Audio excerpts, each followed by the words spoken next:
Okay, there we go. Got it. All right. So I have the great pleasure today of interviewing Guy Rodgers. For those who don't know who Guy is, he's a filmmaker, educator extraordinaire here in Quebec, whose most recent work, What We Choose to Remember, has just recently been picked up by the NFB. So I'm happy to give Guy a little plug here and let everybody know that this is a must-see film. If you haven't seen it, I certainly encourage everybody to do so. We should probably add that they can get easy access to it by simply typing in whatwechoose-to-remember.ca, and the film is available on YouTube. Absolutely. Great stuff, Guy. And thank you so much for agreeing to be interviewed. My pleasure. Just jump right in. I'm going to start with a little background info just for context. So can you tell me, where were your parents born? My ancestors came to Canada from Ireland in the days of the opening up the Western Prairies. So my great-grandparents, my grandparents, my parents, and me were all born in Manitoba. Okay. But when I was a baby, they moved to Vancouver. So I don't recall much of Manitoba, but it is there in the vestigial memories. Okay, so you were born in Manitoba as well? Yep. Okay, and where did you receive your education? Well, elementary school was in Vancouver, but when I finished elementary school, my parents had this quixotic idea of selling their house and moving to the other side of the world. So I did high school in Australia. Oh, interesting. And I did my first degree in Australia. And then I was planning to leave Australia to move to Berlin, but as I was traveling across Canada visiting relatives, I came across an ad for a brand new playwriting program at the National Theatre School of Canada in Montreal. So as I was traveling across the center of the country visiting relatives, I wrote a play. I left it in Montreal. I spent the summer in Europe, and when I phoned the National Theatre School from Dublin in the fall, I was accepted. And that's how I ended up in Montreal. It was a total fluke. What a wonderful story. So, I mean, you're a man of many hats, but I'll ask the general question. What is your occupation? Well, I studied playwriting, so I've been a writer most of my life. I've written films, television, great multimedia shows in many parts of the world. I've also been a community activist. I mean, a lot of people know me as the founding executive director of the Quebec Drama Federation, the founding president of the Quebec Writers Federation, and the founding executive director of the English Language Arts Network. But more recently, I've returned to my first love, which is filmmaking, and I've been making documentaries about the English-speaking communities of Quebec for the last 2 years. That's really my passion right now. And where do you live now, Guy? Well, I live in Outremont, and sometimes people sort of raise an eyebrow when I mention Outremont. But Outremont in Confederation was 90% Scottish. And even during the years when my parents were born, it was still 50% Anglo. So there's a long English history in Outremont, in fact, all around where I live, that has been obliterated and forgotten. So I try to keep it alive. Good for you. Good for you. Okay, now we're going to get into the meat of the matter a little bit and what this project is all about. So these questions are concerning your experience living in Quebec today.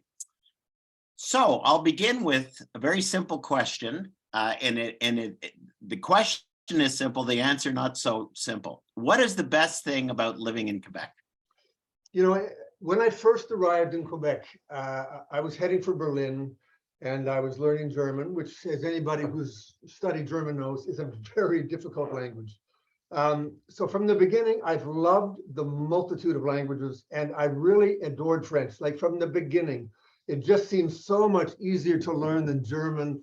The old Montreal, where people sort of comfortably switched back and forth from English to French without any sort of complex about it, I really found that fascinating and appealing. So that was one of the aspects of life in Quebec, was the sort of linguistic and cultural component.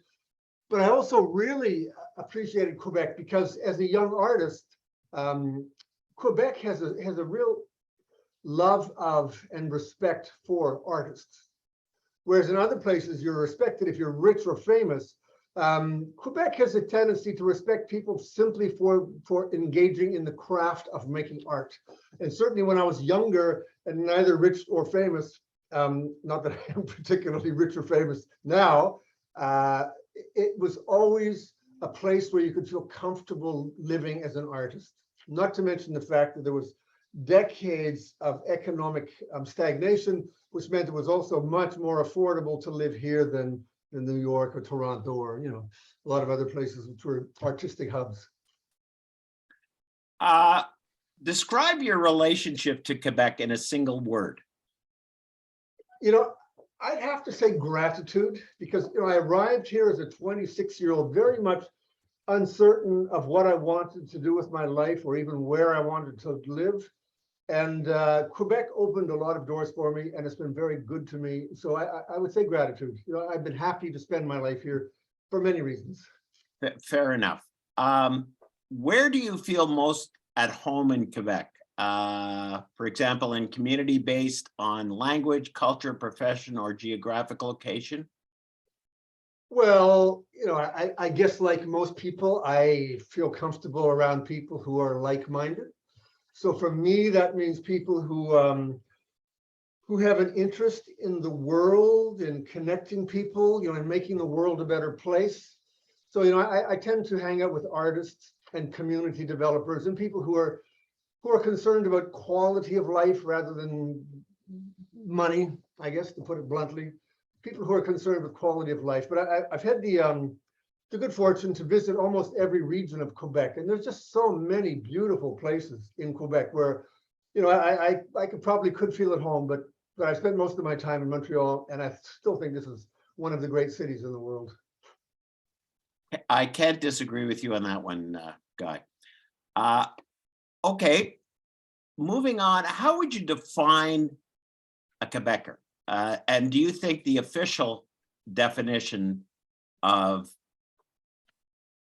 what a Quebecer is includes you?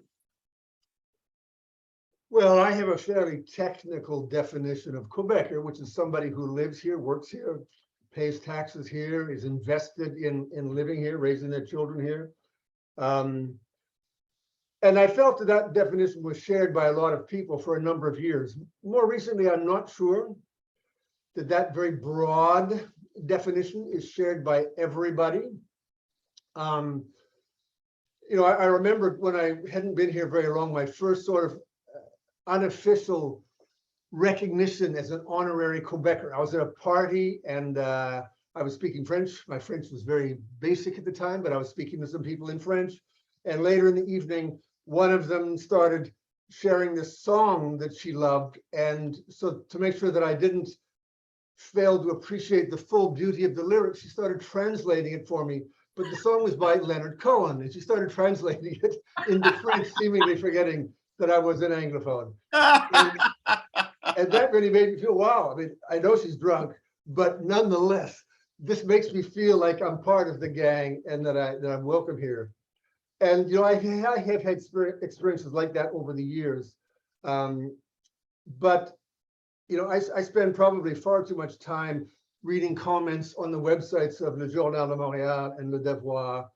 And the tone and the nature of the comments has shifted so that somebody who's not, you know, pure laine, francophone, born, bred, full speed ahead, isn't really part of Quebec by that definition. I mean, I believe that's a minority, but it's more prominent than it was 10 years ago. Certainly louder. Certainly louder, yes. Yeah. Has your sense of identity as a Quebecer changed over the years? And if so, in what ways? Well, I did feel that Bill 101 was creating a modern Quebec based upon French as a public language, which allowed Francophones to feel that the language and the culture were protected and ensured a future. And so, you know, I embraced that, as did many other people. But that also has shifted, you know, so simply the notion that eventually we're all just going to speak French as the public language, and that allows us to respect our own private languages at home. I don't feel that's going to happen. I don't think there's ever going to be a time when the Francophone majority really feels comfortable with other languages. Not necessarily a bad thing, but I do feel different about that now. I mean, I kind of saw a light at the end of the existential tunnel, and I don't really anymore. And no, it is what it is. Well, on that same theme then, what are some of the most difficult things about living in Quebec? The sort of the history, the linguistic history, the tensions between Nouvelle-France and the conquerors. When I first arrived here, I grew up in Australia. It was a prison. We didn't have a high regard for the British, and we called them pommy bastards, which is pretty much the equivalent of les maudits français. I'm old enough that I missed being drafted into the war in Vietnam by a month because we had conscription in Australia when I was a kid. So, we weren't crazy about the American Empire. So when I arrived here, I get it. You don't like the British Empire, you don't like the American Empire, fine. But then I realized that what the British Empire and the American Empire have in common is the English language. And I realized that in some people's mind, it was inextricably related. So that the fact that I speak English, even though I have no great affinity for the American Empire or the British Empire, and at one point probably could have voted for Quebec separation, that I'm always going to be an outsider. And again, I kind of understand it and I accept it, and that's not the case with everybody. I've been generously welcomed and by numerous people, but just somehow in the background that's always there and always going to be there. It puts a damper on the whole thing. And I guess at a very pragmatic level, I was in my mid-20s when I arrived here. So, I learned French. I can work in French. I live in French. My wife's a Francophone. My kids went to French schools. But, I don't perfectly master it. I don't speak French as well as I speak English. I have an accent. I struggle, often to find my words, which is a little bit frustrating. And that's why I always tell, young people and immigrants, if you really want to make a career here, learn as much French as well as you can. I continue to study French, but that barrier, and I take the responsibility myself. I probably could have spent more time studying and studied harder to master French better, but the sort of prevailing mentality was simply being able to use French in public and to be understood and to understand was sufficient. And I don't think that is the case now. I think your French has to be better than that now. Well, in recent years, Quebec's Francophone majority has identified a number of linguistic and cultural threats. Which of these concerns do you share and support? And which of these concerns make you feel excluded or even targeted? Well, I certainly understand the sense of vulnerability in that Quebec has a Francophone population of around, 7 million, if you remove the 1 million English speakers, surrounded by a sea of about 360 million English speakers. And not only is there this vast sea of people speaking English, but whereas French was the international language in Napoleonic times and maybe up to the beginning of the 20th century, the international language in almost every sphere of interest is now English. So I understand why Francophones feel vulnerable and why it's important for the French language and culture to be protected. So, I subscribe to most of the goals of Bill 101, that the public language should be French. The Francophones should be able to receive totally equal services everywhere, equal salary. I mean, as I point out in my film, that's more than been accomplished. And the Francophones should be able to receive service anywhere they want to, whether in a store downtown or in a hospital. And when that fails, that is a failure. And I feel, it's something that bothers me, and I think that we should be working at solutions. Where I feel targeted is as soon as we start talking about the problem of mother tongue, the recent dog whistle fears over the fact that the majority of people on the island of Montreal no longer have French as their mother tongue. Well, what does that say about all of the immigrants whose children had to go to French schools because of Bill 101? And I know a lot of these young people, a lot of them worked on my film. They speak French very well. They're very proud of speaking French well. I mean, just between themselves, sometimes they think that they speak French better than a lot of people born here and whose families have been here for many generations. And so they, when they start hearing like this question about mother tongue, they go, okay, my mother tongue is not French, but I went to school in French. I love French. I take it very seriously. It bothers them. It bothers immigrants. Anglos can never change their mother tongue. So all of this, I just think, is extremely counterproductive. Plus, all of this discourse about the threat of immigrants and the misportrayal of immigrants is, not exactly the way Donald Trump portrayed them as rapists and murderers, but as deadbeats and people who don't appreciate Quebec culture. Even in the person who was the Minister of Immigration prior to the most recent election. I mean, I just find all of that hard to stomach, that we're having these kinds of conversations. And so, yeah, I do feel like I'm targeted in that, as are many other people who are not long-term francophones. And, I've had a number of people coming to screenings of my films who are mother tongue francophones from the rest of Canada, from North Africa, from Europe, even from France. And they don't entirely feel part of this protective nationalistic mindset. So there are things going on now that need to be discussed and adjusted. Fair enough. Well, along those lines, I mean, you've touched on some of this, but I'm going to ask the question anyway. What is the biggest problem facing Quebec today, and how do you think it could be resolved? Well, the biggest, there are global problems that face Quebec as they face anyone else, everywhere else. The specific problem, the biggest specific problem facing Quebec, in my view, is bilingualism. All Anglos have decided, well, with few exceptions, Anglos have decided that they want to speak French. They want their kids to speak French. Allophones have decided that they want to learn French and English and retain their mother tongue. So they're all bilingual or multilingual. Francophones, for the most part, are increasingly bilingual, and most young people want to learn English. So this is a fact that Quebec is not facing. There are still people who would like to pretend that we can somehow make Quebec a unilingual Francophone jurisdiction, which is simply not realistic. It's not a reflection of reality.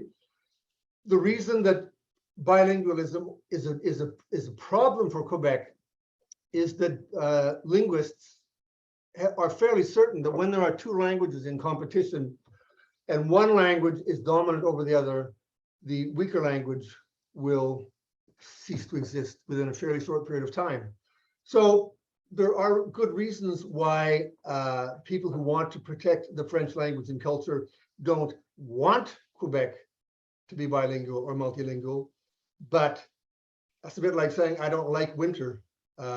It's much better to deal with the reality that we have winter and work with it. And if Quebec were to realize that people want to be bilingual, they wouldn't alienate so many Anglophones and Allophones and immigrants. And ironically, a huge swath of born Francophones, particularly young people, who just don't buy into this dogmatic, narrow-minded vision.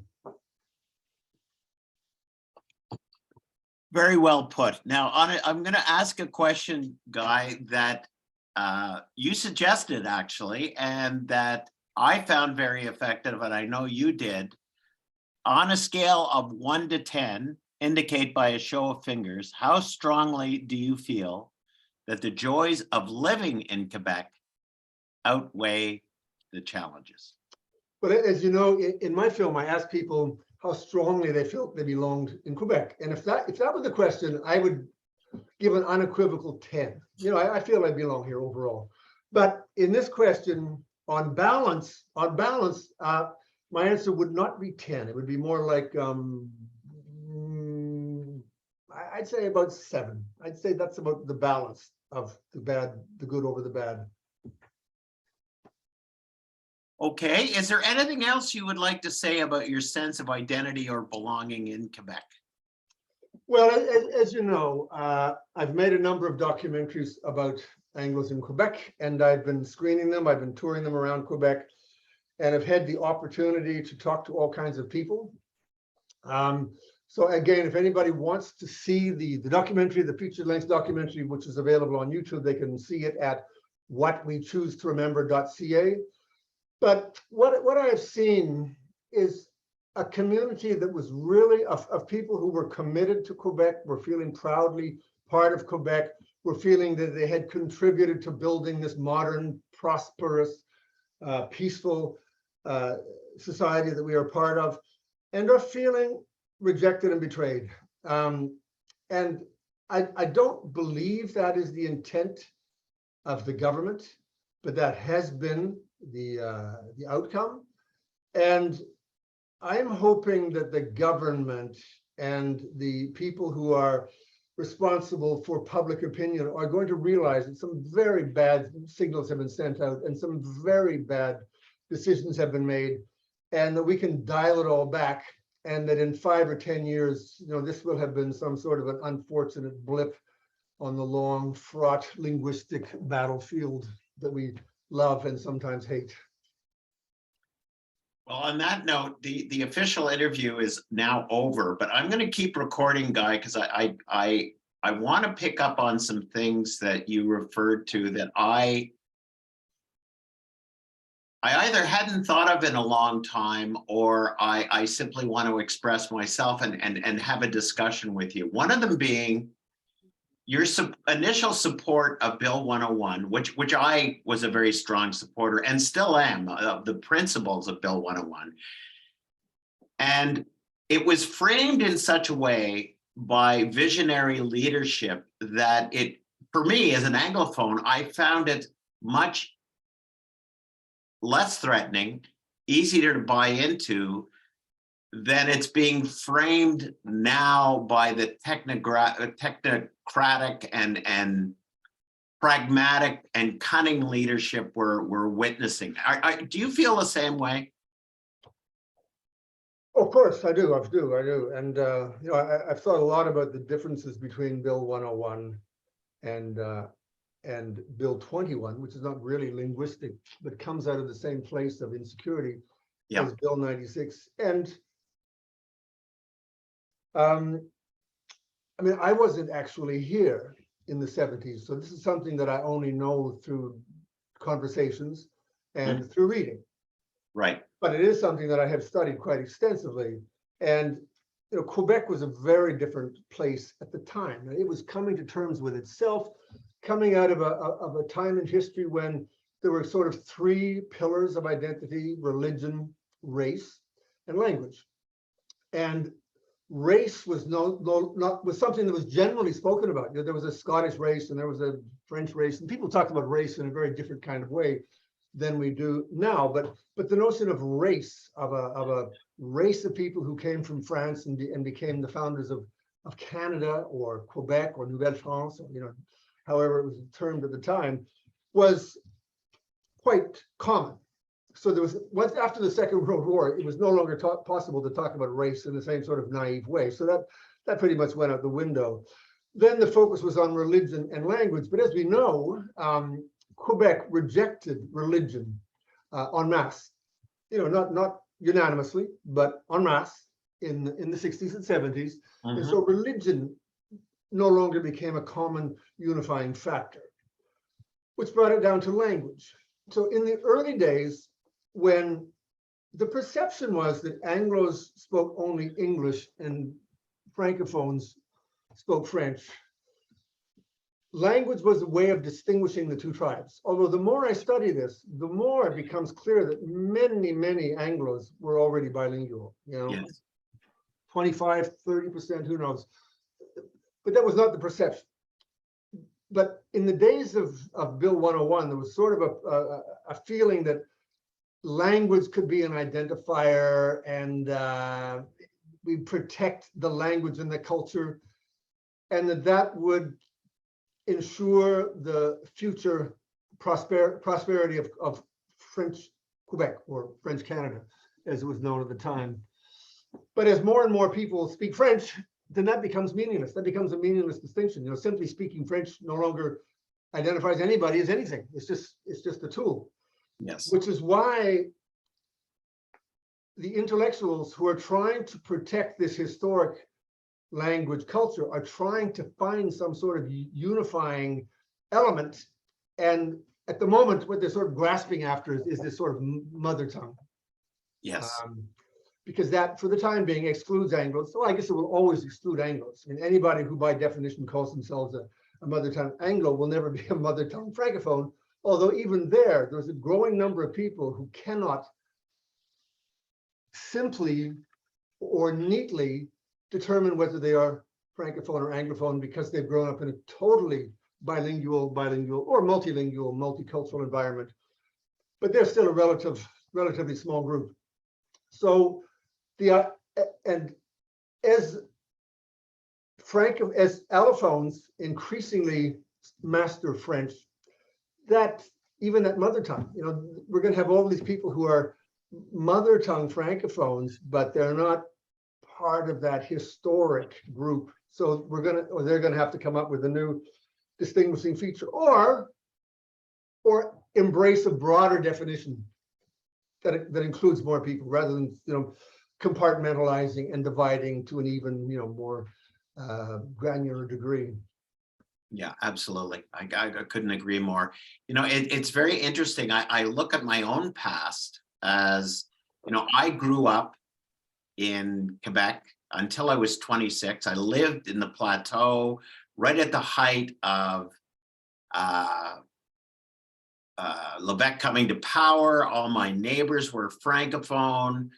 I was a young idealist guy struggling to be some sort of artist that I couldn't define at the moment, going through my own personal struggles.